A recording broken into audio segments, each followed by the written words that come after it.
casting crowns, lifting hands, bowing hearts is all we've got to do.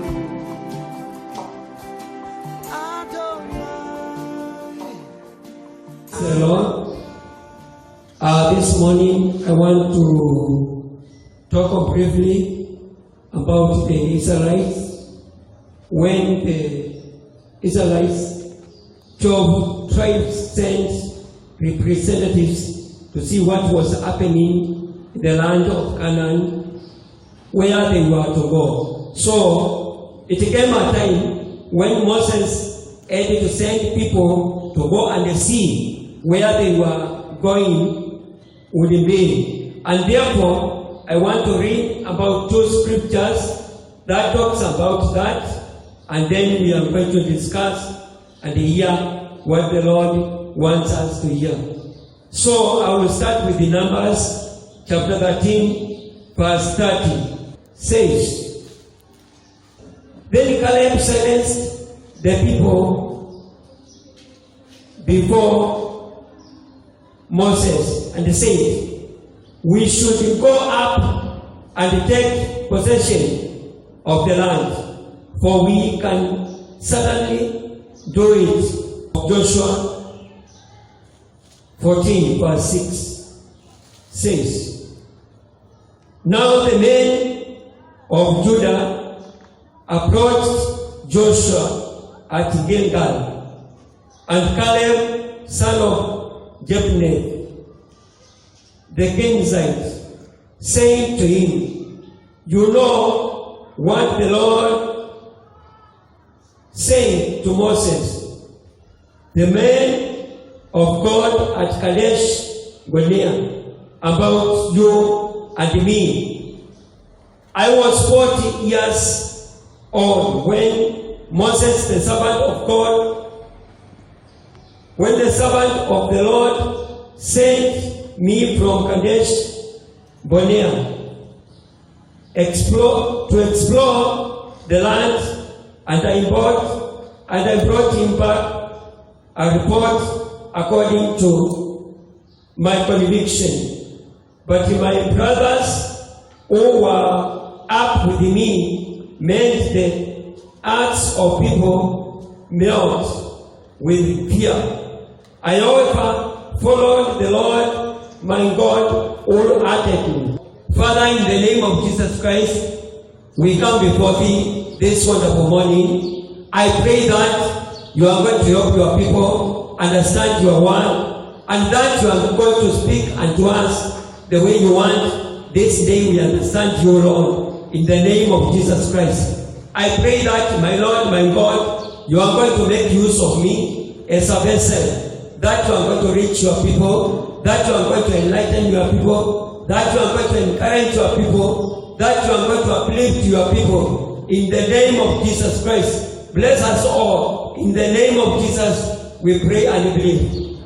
Amen.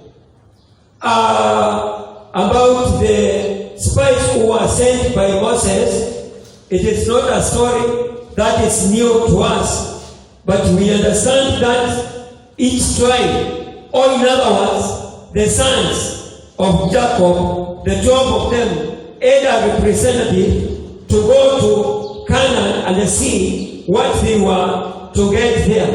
By this time, tumesoma ya kwamba Caleb was 40 years, and now he is 85 years. We expect a person of 85 years to be old. But Caleb is saying that he is as strong as he was by that time. Caleb says that he can go to war. When the Lord is in us, we don't get weary, we don't get old, we don't grow old. Caleb anasema he is still as strong as he was by then when he was 40 years. After that time to this time, Caleb has gone another 45 years. When you are together, you are getting 85 years, and we expect Caleb to be old by this time. You heard Caleb saying that he wants that mountain that the Lord has promised. The Lord has a mountain that he wants us to claim this day. The Lord has a mountain that he has to give to us today. So Caleb is saying we should go up and take possession of the land, for we can certainly get it. When people are thinking that we are not able, in other words, we are not supposed to be negative in our thinking. We are not supposed to be negative in our thoughts. We are supposed to be positive, because being negative is like agreeing that the Lord cannot do it. But the Bible tells us that everything is possible with God. So if we think like Caleb, if we talk about Caleb, there is no mountain that we think we cannot get it. We will not get it. The Lord, when he sees our hearts, that we can see, even if things look like they are not possible, but in the Lord that we think they are possible, then the Lord is going to make it possible to us. Caleb says that he is suddenly going to have that mountain that the Lord is promised. Caleb knows what God has promised us to come to pass in our life.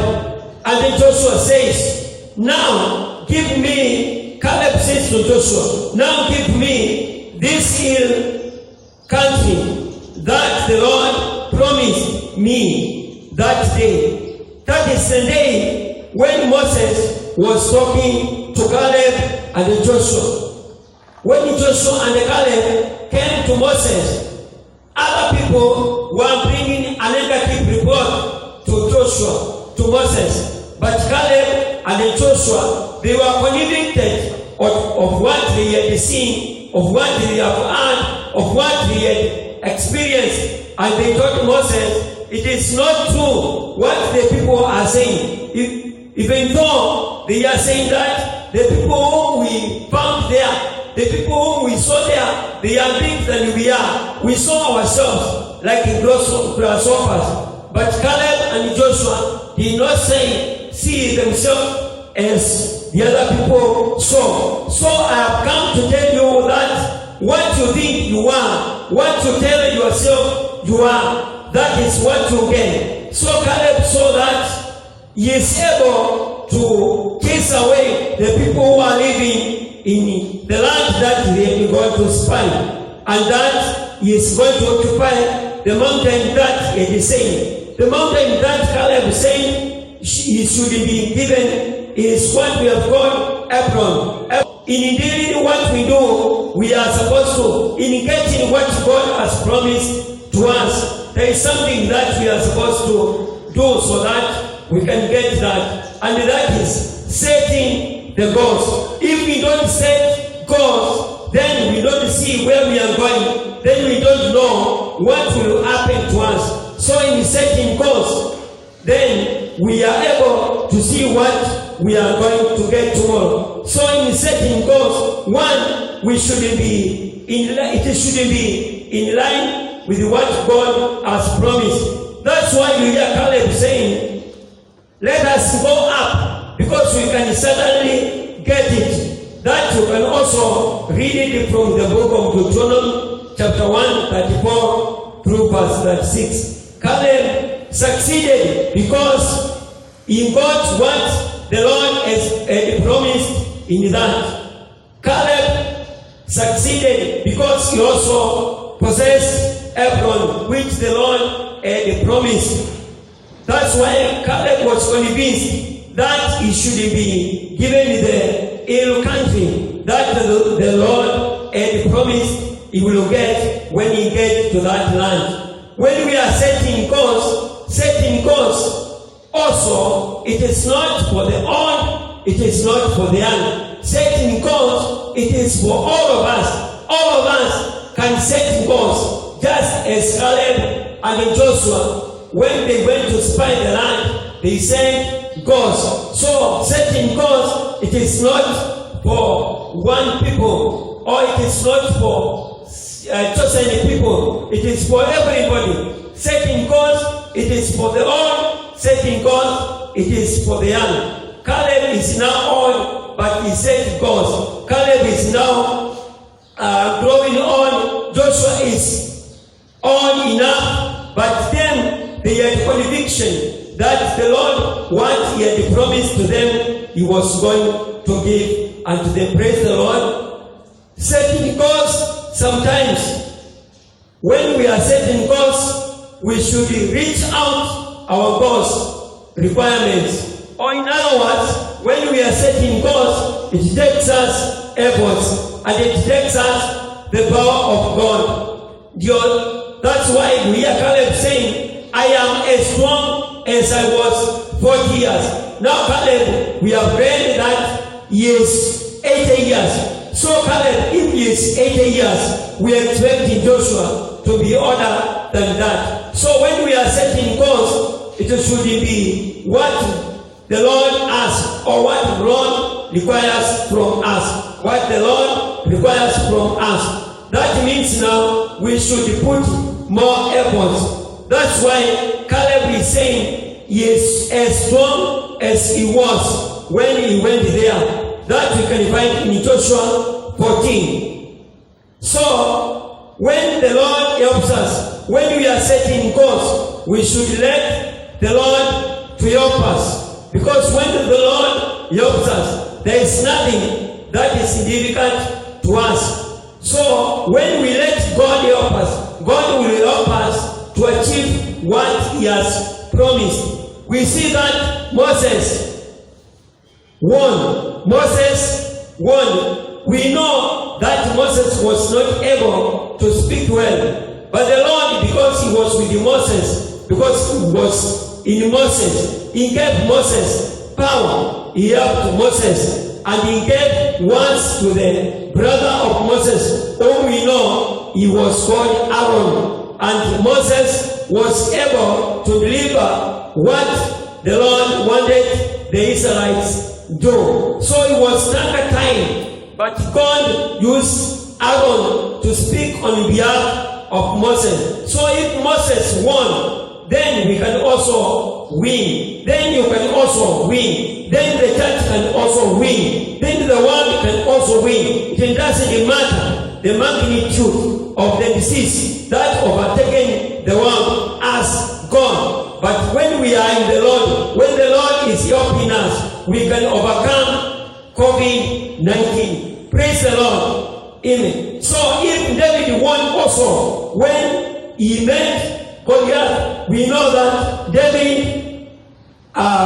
beat Goliath. We know David was not trained. We know Goliath was trained.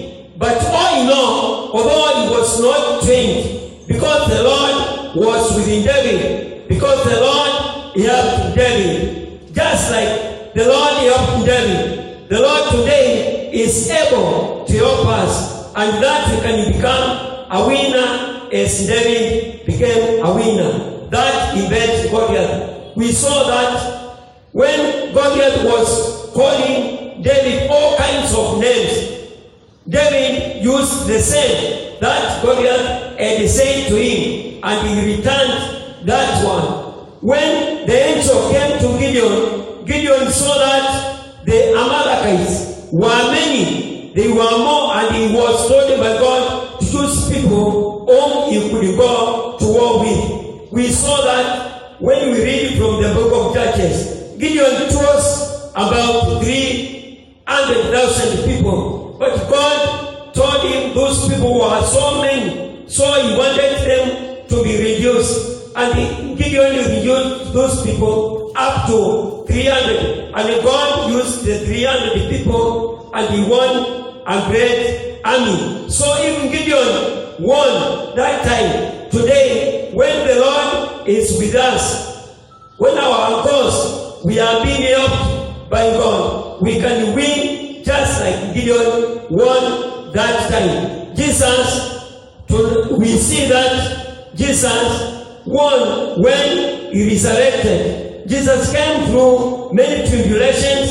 Jesus came through many problems. Jesus came through death, and later, after 3 days, the Bible tells us that Jesus resurrected. you can also win just as Jesus won. If you are in Jesus and the words of Jesus are in you, I have come to promise you that you can also win just like Jesus won then. You can become what Jesus became. The Bible tells us we are more than conquerors. So when the Lord is helping us, we can do more than Jesus did when he was on earth. Praise the Lord.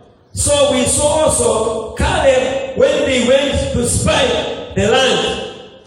And when he was talking about what they saw, and when he brought what they found there, so he was convinced that they can also, because the Lord had promised that they are going to win. So when Caleb and Joshua were against other people, you can imagine Caleb standing in the midst of 10 people, saying the opposite of what people were saying. Caleb would look like he was mad, but people may see you as a mad person, as a mad woman, as a mad man. But I tell you that when the Lord is on our side, then we have nothing that we should fear. That's why in Numbers 14 verse 24 says that Caleb was thinking different. Caleb has the Spirit of God. So when you have the Spirit of God in you, I tell you that there is nothing that is bigger in you, that you are going to win all the battle. Then another Bible tells us that we should win all our battles on our knees. Praise the Lord. So the Bible telling us that we should win our battles on our knees. In other words, it is telling us if there is any circumstance that you are going, if there is any circumstance that I am going, I should go before God in prayer, and the Lord is going to give me victory. Praise the Lord. So God has a wonderful plan for you and for me. God has a wonderful plan for us. God has a wonderful plan for your life. That's why in the Bible he says that he has plans to prosper you. He has plans to give you, to go ahead, and not plans to curse you. But what the Lord is planning for your life, what the Lord is planning for my life, what the Lord is planning for this church, it is to prosper this church. It doesn't matter how far the disease COVID-18 has taken us, but we are going to be more than conquerors. That is what the Bible is telling us. So God has a mountain he wants you to claim. So God has something that asks or wants me to claim. So not unless we claim it from the Lord, we are not going to get it. That's why after 45 years, Caleb was able to say that he wants the mountain that the Lord had promised, so he could remember the promises of God. And therefore, I have come to tell us that we should remember what the Lord has told us we are going to achieve. Because the Lord is not a man, is not a respecter of a person. The Lord has to fulfill what he has said he will do. Because God always, he says what he can do. The Lord always does what he says he is going to do. So I have come to promise us that the Lord is going to give us the mountains if we are going to claim them. In other words, the Lord is going to give us what we are going to ask him to give us. So even Gideon won, even David won, if Moses won, even Jesus won, who are we not to win? So I have come to tell us that for us to get that mountain that the Lord has promised us, then we have to claim. There is nothing, I want to tell us as I conclude that there is nothing that has no repercussion. To get that mountain, there are giants who are living that mountain. Then we have to drive those giants out so that we can get the mountain as he has promised. So it is not easy to give God to give God what we say we can. But God helping us, then what we have said we are going to do to the Lord, He is going to give it to us. So I want also to say that it is not easy to remove the giants from that mountain, but we have to work hard to let them giants out of the mountain that the Lord has promised, because the Lord has promised when we claim it, we are going to have it in the name of Jesus. May the Lord bless you so much and claim what the Lord has told you are going to get. Father, in the name of Jesus Christ, we want to thank you. We want to worship you. We honor you because you are mighty. You are powerful. Receive honor, receive glory because you are God. Help us understand your word and see us through in these problems of COVID-19. In the name of Jesus, we pray and believe. Amen. May the Lord help you so much.